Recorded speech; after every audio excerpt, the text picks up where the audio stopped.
You don't have to hit this small target of efficiency and keep your defense off the field. It's like, go out there like it is a race to 40. Play that way, because it felt like they played that way in this game. Early mistake. They got away with it. The defense makes a big stop in the red zone. And from there, the Bills' offense. The first drive was chaos, by the way. Yeah, it was. They kind of got away with a bunch on the first drive, too. By the way, it's Victory Monday. Happy to have you with us here on WGR, 803-0550 to join us. Mike Catalana, our buddy Mike Catalana, chronicled exactly what happened in the first drive, which the Bills did score a touchdown on their first drive. It included going for a fourth down, a Ty Johnson fumble. It was just like, it was nuts. So they did it, though. They got it in. And then, that was their second drive, technically. Second drive. Sorry, you're right. The first drive was also crazy, but only because of one play. One chest pass. Yeah. They came out throwing, which... Listen, I'm going to pull up the game log here because they threw on first down, then threw on second down. That's the interception. And then the next drive, I was a bit afraid. Like, all right, here we go. Yep. It's going to be careful. We can't turn the ball over. I really wonder if the game plan was to be more of what they were because they feared what Tampa could do. Right. We're going to need points out there instead of just slow playing it. But I've hated it whenever they play like they're afraid of Mahomes. I hate it whenever they are playing to keep the opposing team off the field. That feels like you're trying to reverse engineer your outcome. And Josh Allen, as Pete Prisco laid out right there, like, go nuts, man. Go nuts. 803-0550. We got a lateral in this game. I'll take it. You got everything. Got everything. What do we used to call him? Was it Mosh Allen? Sugar High Josh. Sugar High Josh. Mosh Allen was around at one point. Yeah. Yeah, it was not a game manager game No, from him. Not at all. At all. And a game, you just want games once in a while where you go, yeah, no other quarterback can have a game like that. Because often he's been having games where a lot of quarterbacks can do what they did against Carolina. That's a game that you even won, right? Yesterday, there are 2 people maybe in the league that can have the same game that Allen did. Yeah, not many can do it. That's what you want. Yeah. 803-0550 and 1-888-550-2550. Well, it comes down to, like, listen, I feel like the coaching staff, the GM, they are, of course, going to try to reach all the players, get all the players best. You're Sean McDermott, you want everyone to do their 1/11th. Like, okay, that's the coach. That could be his message. Our message, as we talk about the team, is I think their best chance to win the whole thing and to go far is to allow the one guy that is clearly head and shoulders above everybody else, put as many plays as you can in his hands. And one side effect, by the way, of throwing only 2 of those screens instead of 10 of those screens, which that third down play call where they got the face mask, thank goodness, because I was ready to be mad about that. Yep. It's a third down play. Have you seen the game? The ball must be in Josh's hands, whatever you do here. And a screen is when you turn Josh Allen into Mitch Trubisky. Right. Like, you've removed the quarterback that he is every time you throw these little screen passes. I respect they have a place in the offense, but if I got a 3rd and 4, 3rd and 5, not the time. No, I don't want it. Yeah. I don't want it. I want a play where he's going to have 1, 2, 3 chances to make a play, which in this game he multiple times was able to convert. 803-0550. We'll get to your phone calls here on a Buffalo Bills Victory Monday, brought to you by Northwest Bank. For what's next, get started at northwest.com. Dave in Hamburg is up next. Hey, Dave, good morning. Hey, good morning, Jeremy, Dave. Just for background, my dad played 11 years in the NFL, and I played 1. And I just thought that the Bishop ended the game great. But if you watch the defensive backs in the first quarter, they're catching every running back that comes through. They just catch them. They don't lay a lick on them. I just think that somebody needs to watch Jordan Poyer while he's with the Bills again and how he hits. So I'll just hang up and listen to your thoughts, Jeremy. Thanks. Bye. Thanks, Dave. 15 tackles from Poyer yesterday. Yeah. You probably don't want that stat line every week because it means guys are getting to the 3rd level. I am in a fine place with their defense today. Like, I'm just not panicking at all about the state of their defense. It's not perfect. They are missing guys. They still got defensive tackles playing defensive end, right? Like, hopefully a couple of important players come back at that. Bernard gives you more, or Thompson goes in and does more for you. But my biggest concern with their defense going into the season was their secondary. And I feel pretty good about where their secondary is at the moment. It's not amazing, but, right, like, comfortable? Is everyone comfortable with where they are in the secondary at the moment?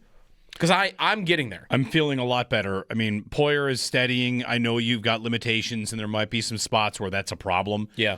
But he knows what to do, and if he's been a part of what Cole Bishop, like the light going on for Bishop, then, like, right, great job signing him. We had our concerns about it. I certainly did. Like, how many people need to be in there to get in Cole Bishop's ear to make him a good player? Well, it worked. He's a good player now.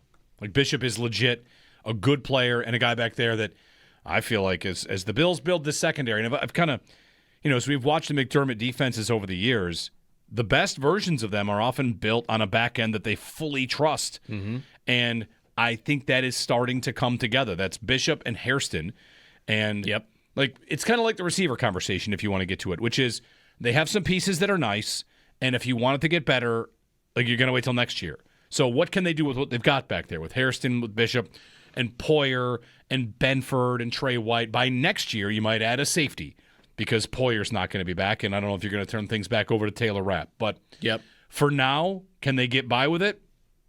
If they make enough plays, you know what they end up looking like? They look like last year's defense, where it's give up some pretty big plays, somebody's going to make a play. Who's going to make the play? It's going to be Bishop. Or Terrell Bernard gets an interception here or there. Or Hairston, right? Like they still struggle on third and longs. And I know that there are some Bills fans that think that only happens to the Bills. I mean, the Bills picked up a 3rd and 12. I'm watching the Chiefs and the Broncos pick up 3rd and 15s, 3rd and 14s. Like, I know it feels like sometimes your defense is the only one that gets beat on 3rd and longs, but it does happen around the league. Yeah. The Bills, of course, gave up a 3rd and 12 and got house called on a touchdown on the next play, and that was tough. But they are also, I think they're better this year. Last year they were bad. Weren't they like bottom of the league? Last season, 3rd down defense, the Bills ranked 30th in the NFL. This year they rank 18th. Better. So better, right? Middle of the pack. Yeah, better. Houston's number 3 in the league in that department. Number 3. It's gonna be a real interesting game. Thursday's a test. The line looks like Stroud's playing. Like, that's just a guess, I'm sure, by them. But 3.5, that the Bills are favored by 3.5, tells me that the books right now are expecting Stroud's playing. Johnny in Buffalo. Hey, Johnny, good morning. Hey, guys, good morning. I got to disagree with you on that last point there. I don't know if that line really matters. I think Houston's got such a good defense. And going on the road, I think 3.5 is where we should be. I think even if Stroud was playing, it might move to maybe 4. But really quick on Josh Allen yesterday, man, it's just great to see him do the full Josh Allen experience. I love watching it regardless of, the turnovers. That's what we have. We have this dog out there who just, he tries to make every play that he can. He tries to keep plays alive too long, and you kind of live and you die by it. And yesterday was one of those examples of it didn't matter what their offense did.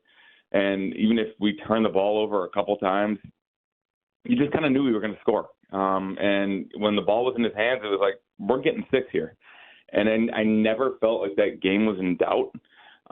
Even when Tampa had the lead, it's great to see Josh out there and doing Josh Allen things. I think, I agree with you, Jeremy, that, on 3rd down there, I hate seeing those little screenplays. One of my buddies in my group chat was saying, I think Josh actually may have checked to that screenplay, though, because Shakir went in motion. Josh called a little audible at the line, and Shakir went right back out. And I think Josh actually checked into that screenplay. But, obviously I won't know that. It's just I feel like, when we kind of take the ball out of his hands on 3rd down, it's almost like giving up. And just saying, maybe we'll get it, but I'd rather just live and die by the ball in his hand. And yesterday we did. And, we won the game, and he had 6 touchdowns. So all around, great day. Chiefs lost in the division. I know that the Pats are still got the stranglehold on it, but, man, you kind of feel like that regression's got to come at some point. It's just they're a good team. They just don't have all that talented of a roster. So I'm just hoping that, at the end of the year we can take over that division again and hey, go Bills. Yeah, thanks, Johnny, for the phone call. Right, the one I don't think the 1 seed is out of reach at this point either. Like the Bills could stumble. They could stumble on Thursday against Houston, who has a very good defense. They could stumble against the Eagles, who have a very good defense as well. And after that, I think you might like your chances in most games. I don't think they're losing to Pittsburgh. The Patriots have obviously like a big lead. And if you think the Patriots are going to beat bad teams but lose to the Bills and Ravens, like it's going to be close. Like the Bills might have to run the table in order to get there. New England has a chance to lose to the Bills and still win the division, of course. Right. Who would you pick right now in Patriots-Ravens, which is Week 16?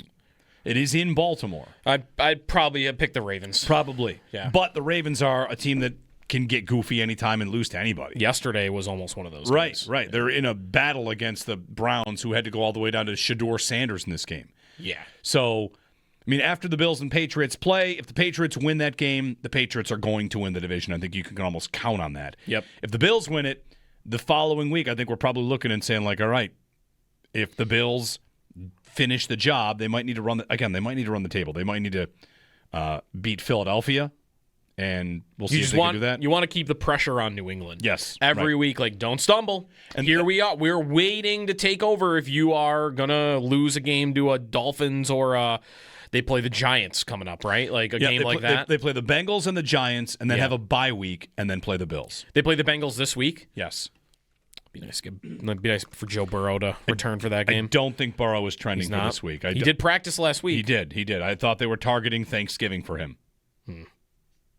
Targeting, but then they lost to Pittsburgh, and what's their record? 3-7. Does their record get bad enough where they just say, "What's the point?" I wonder that myself, but they pay him a lot of money, I know. And if he's healthy, he might want to play. Matt Nakar is up next here on Buffalo Bills Victory Monday. Hey, Matt. Good morning. Hey guys, how you doing today? It's always great to have a Victory Monday. I thought yesterday was kind of a microcosm of the season, like kind of up and down, and honestly, if they just came out and played like how they played most of the game from the beginning, they probably could have hung 60 on the Bucs. They had guys running wide open, and you score 44 points, and you feel like you missed a lot of plays out there that were there to be had, and they could have easily put up 60 points in that game, I think, against the Bucs. But it's just so weird with this team this year. It's like you don't know what version you're getting week to week. Some weeks you see them completely dominant on both sides of the ball, like against the Chiefs. Then you have the offensive, looking great in a lot of these games. Then some games they look terrible. Other games the defense is looking really good, and then other games they look terrible. And it's kind of like you don't know what you're getting from them week to week. And yep. I hope at some point we get some stable version of what we can start expecting. Thanks, Matt. I feel like what that game was to a degree was you're playing another good team. Yeah. Right? Tampa's good. Mm-hmm. They're 6-4 now. They were 6-2. Yeah. Yeah, they're a good team. Who else will they play like that against? The Bills? Yeah. Where it's do whatever it takes, let Allen throw downfield? Yeah. Will they play Cincinnati like that? When they play, if Burrow's in the lineup? I wonder if they'll play like that the rest of the year, because here's the thing. The Bills have been trying to say we can do that when we want, and yet there have been multiple games where they can't. really want to and can't do it. I don't know how easy it is to say Coleman out is a factor here. I'm not going to quite write off what Kincaid out means.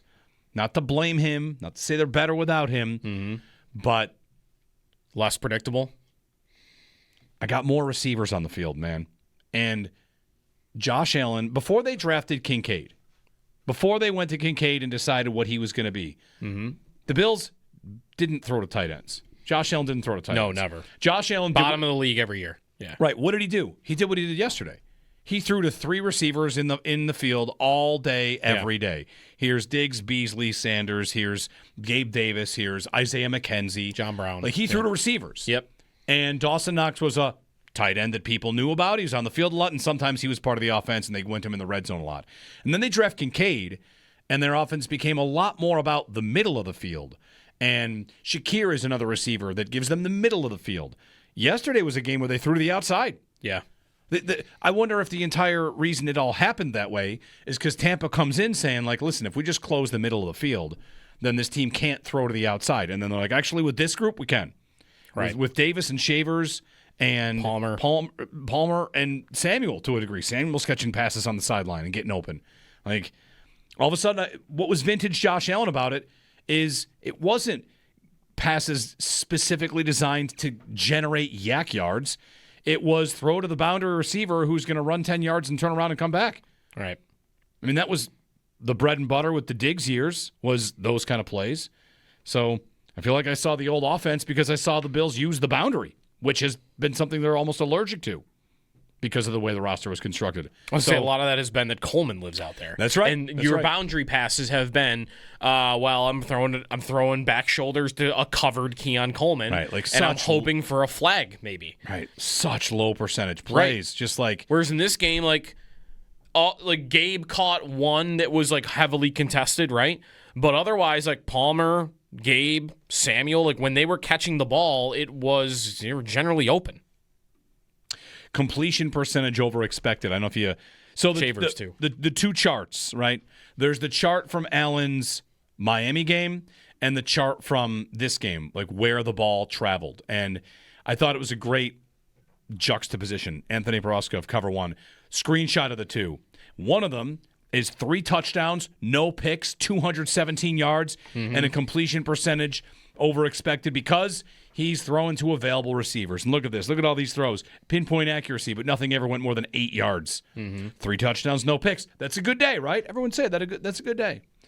And then there's this one where the completion percentage over expected was in the minus because he missed some throws, but because he was trying much more difficult throws further down the field. There are no screens. There were 2. I'm just so encouraged by efficiency is fine, but it is not your end game.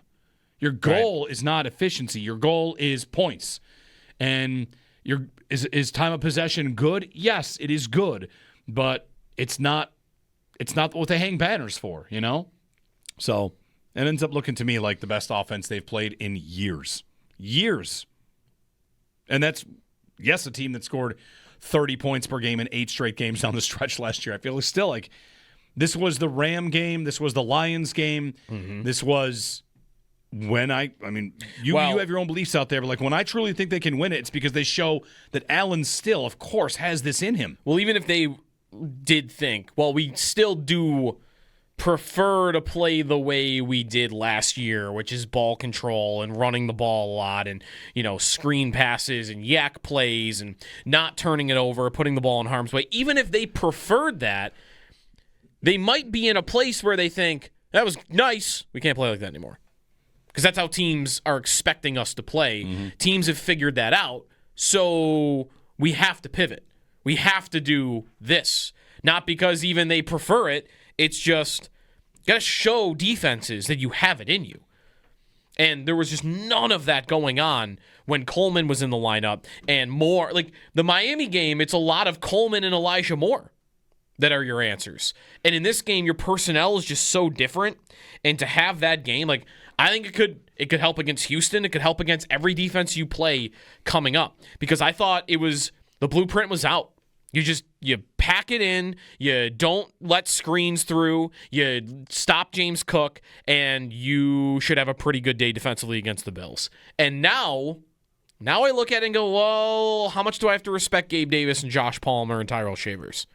Because if I have to start paying more attention to them, well, that's going to start making it easier on Cook and on the screen passes when you run them. Just think every impact is positive. When you show the league, we still have the big play. Maybe we'll dig more into this tomorrow, but would you bet the AFC East winner is the 1 seed? Let me give you Denver and Indy's schedules from here, okay? Yeah. Those 2 teams have 2 losses. Denver next plays Washington. Yep. Like a win there That's for them. That's a win there. Gets back at quarterback. It's on the road. Yep. The Raiders. Win. Okay, we're 11-2. Packers. Loss, but the Packers are weird, but I'll say loss. Then they play the even weirder team next. The Jaguars. Oh, flip a got coin. No idea. No clue. Yeah, absolutely no idea. Yeah. Chiefs and Chargers. So that's The end is kind of tough. That's 4 tough games to close. Yep. That's all I'm going to put out there. Like they could get to 11-2, 4 tough games to close. The Colts, their schedule goes like this from this point on: Chiefs, tough. Texans, Tough defense. Jaguars, Who knows? Seattle, Tough. Niners, Pretty tough. Jaguars, Who knows? Texans. Yeah, that's tough. That's the Colts schedule. That's a tough schedule. Are they going to lose 2? Are they going to lose 3? Yeah. That's tough. So the 1 seed race is very much alive, and I just think we might get to a spot where that Bills-Patriots, that game could be ultimately decide the division. It could ultimately decide a 1 seed. I don't think the race is over for the 1 seed, so exciting times.